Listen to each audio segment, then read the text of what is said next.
la tradition. Le gong chinois pour ouvrir cet après-midi, c'est une petite impro là. Pas du tout numérique d'ailleurs. Alors, bienvenue à toutes et tous. Je me réjouis beaucoup de vous voir nombreux et nombreux. On ne savait pas trop en fait, en lançant cette opération aujourd'hui, qui viendrait, enfin bien sûr les intervenantes et les intervenants, mais au-delà de ça, quand même. C'est une table ronde sur un thème qui à la fois est reconnu dans un certain nombre de milieux ou par des professionnels, mais pas tant que ça en fait. Celle de la fracture numérique. Alors je pense qu'en tout cas les personnes qui sont ici vont être certainement d'accord sur le fait qu'il faut la réduire au maximum, parce que c'est un des facteurs d'exclusion dans notre société d'aujourd'hui. Il est objectivement difficile de se passer du numérique, c'est pas impossible, mais c'est très compliqué. Pas forcément dans les loisirs, mais même dans la vie administrative, dans la vie économique. Ce sont des ressources, ce sont des possibilités, ce sont aussi des risques. En tout cas, c'est une réalité objective qui évolue très vite et qui est partout dans notre existence. Ça nous paraît, enfin, je pense que c'est incontournable. Certains le vivent mieux que d'autres, évidemment, sont plus inspirés, se sentent plus motivés ou à l'aise. Il y a une réalité que nous devons accompagner. Elle présente des avantages, comme je dis, des opportunités, des choses vraiment pratiques, des vrais progrès. Mais elle présente aussi des écueils, des risques, des dangers, collectivement et individuellement d'ailleurs. Elle nous oblige donc à être vigilants, à être attentifs, pour nous, bien sûr, chacune d'entre nous. Mais aussi, on a des enjeux de respect de nos droits, de notre vie privée, ou de notre sécurité. On parle beaucoup, effectivement, à juste titre, de toutes les arnaques qui sont sur le réseau. Mais aussi, et c'est le thème principal cet après-midi, à l'échelle collective, face au risque d'exclusion dû à un malaise ou une incompétence par rapport aux enjeux numériques et la manière de se mouvoir dans cet univers. D'ailleurs, c'est un néologisme que j'ai trouvé assez intéressant qui maintenant est utilisé. On parlait déjà d'illettrisme pour les personnes qui ont de la peine à lire et à écrire. On parle maintenant d'électronisme pour les personnes qui sont mal à l'aise ou qui sont, disons, vraiment en situation de rupture, en tout cas d'exclusion face au numérique.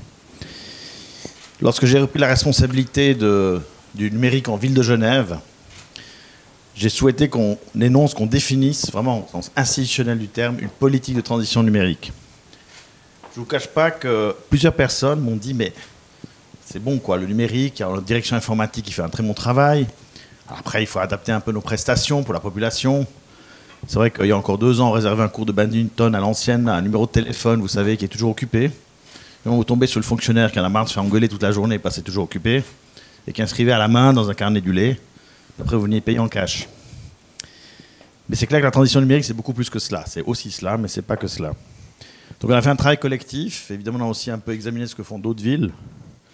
Encore la semaine passée, d'ailleurs, j'étais en Belgique à une conférence du réseau des villes francophones à ce sujet pour voir un peu et échanger et apprendre les uns des autres, mutualiser nos idées, nos réflexions. Et du coup, maintenant, la ville de Genève a formalisé, au niveau du conseil administratif, avec mes collègues, donc c'est un travail vraiment collectif, 4 axes. Le premier axe, c'est promouvoir et appliquer un numérique responsable, écologique et éthique en ville de Genève. On est vraiment dans les principes, beaucoup de mots avec conséquences. Donc quand on parle d'écologie, on sait que le numérique est probablement le domaine de notre société dont les émissions des gaz à effet de serre augmentent le plus vite. Ce n'est pas le plus important aujourd'hui, mais ça risque de le devenir.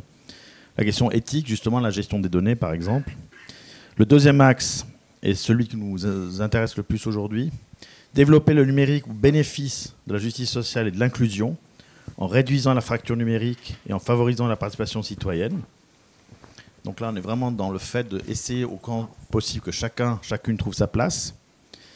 Le troisième, c'est stimuler l'innovation, le dynamisme économique et les industries créatives et culturelles.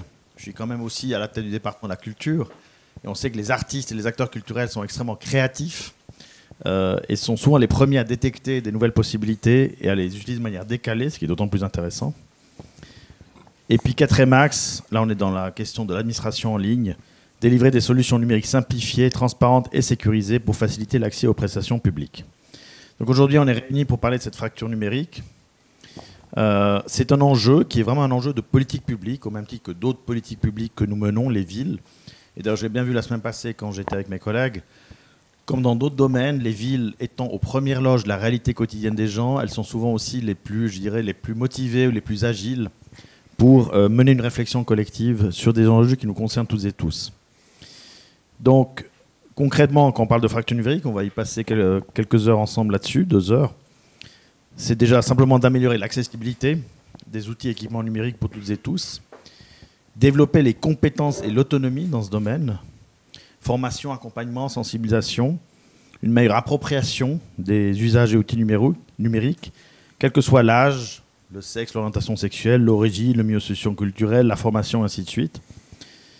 Renforcer aussi l'accès et le partage des savoirs au sens large, numérisation du patrimoine au sens très large, et puis faciliter et encourager l'interaction et la participation citoyenne par des outils numériques adaptés. Donc aujourd'hui, cet après-midi, avec Open Geneva, que je remercie beaucoup, on a organisé cette première table ronde qui sera suivie d'autres formes, alors on verra, rencontres, échanges au fil des mois à venir, afin d'empoigner ensemble cette question ici à Genève. Nous savons que la ville de Genève n'est pas la seule à se poser ces questions, que nous avons à la fois besoin d'établir ensemble des diagnostics, parce que c'est un élément qui est encore peu documenté, même s'il y a des premiers éléments, des expériences concrètes, et voir du coup ensemble, avec une mise en réseau, comment nous pouvons avancer.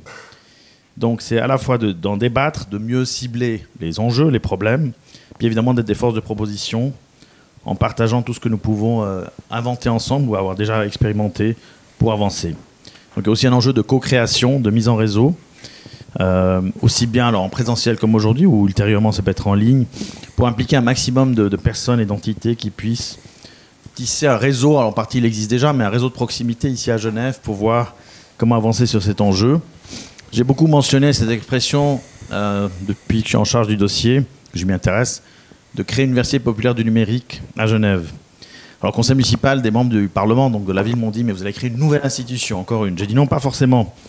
Je me réfère surtout à cette notion d'université populaire qui est une université, comme on en a à Genève plusieurs, université populaire, université ouvrière, qui sont des institutions qui amènent des éléments de formation souvent à des adultes qui n'ont pas eu l'occasion de les avoir auparavant. Ça peut être très prosaïquement dans les langues, mais aussi dans d'autres éléments. Donc cette idée, pas forcément de créer une nouvelle institution, mais de mettre en réseau des compétences, des énergies et des ressources. Car lorsque nous avons commencé à travailler sur ce sujet, on s'est rendu compte qu'au-delà d'un constat diffus qu'il y a cette fracture numérique, on n'a pas encore forcément beaucoup de données.